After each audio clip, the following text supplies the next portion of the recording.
He was their golden child. You know, many families will have one. They're often hesitant to admit it. That one who got all the looks, the talent, the gifts and the skills beyond measure. Wherever he went, it was as if people were drawn to him, as if they were hoping that somehow he might rub off. She was the other one, his sister, awkward, disproportioned, with the leg that dragged the ground. Wherever she went, oh, wait, this is a mess up. I did it wrong. Okay, stop. I'm going to start over now. I've left out a line. Okay, start over.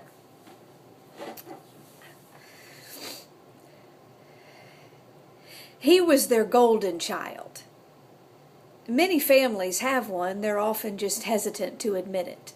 You know, the one that got all the looks, the talent, the gifts beyond measure. Wherever he went, people were drawn to him, as if hoping that somehow he might rub off. Whenever his parents looked at him, they saw everything he had done right. I mean, after all, he was their golden child. She was the other one, his sister, the awkward one, disproportioned, with the leg that dragged the ground. Wherever she went, people would stay away, not get too close, as if afraid that somehow she might rub off. And whenever her parents looked at her, well, they saw everything she wasn't. And so it made sense that when she looked in the mirror, she would see herself as they did, and that she would feel unloved, discarded, unworthy. Until she met him, her Father, her heavenly Father. The one who looked her in the eyes and said, I see you, and you are beautiful, just the way you are. And she believed him. And from then on, though it was hard, slowly over time, she began to look in the mirror and start to see herself as he did. Treasured, loved, beautiful, forgiven, his chosen one. And the knowledge of who she was in him filled her with such joy and peace and happiness that it just spilled out, and she began to dance for him. And it became her ministry. And what an awkward choice for her, the disproportioned one with the leg that dragged the ground. But when she danced for him, when she brought him praise and glory and worship and just explained the hope that was within her, when she danced, if you could have seen it, it was beautiful. It was almost as if when you watched her dance, you began to see her as he did.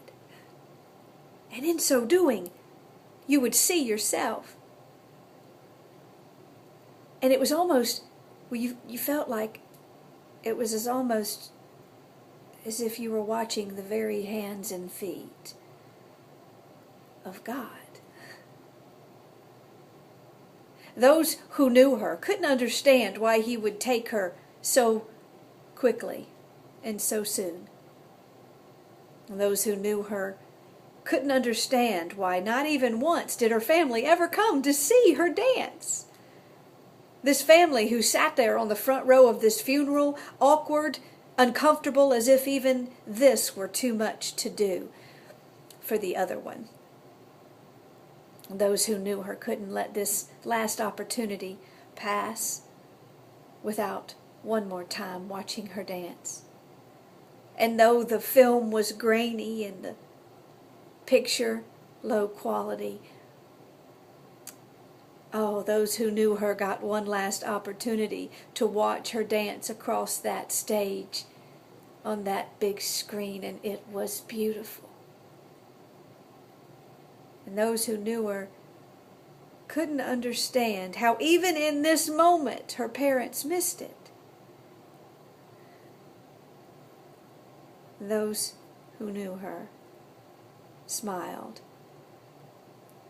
and saw her as he did, and some could swear they heard the rustle of the angel's wings as she danced her way into her Father's arms. And those who knew her couldn't understand how others might miss it. Except for him, the golden child, who sat there watching his sister dance on the screen, tears streaming down his face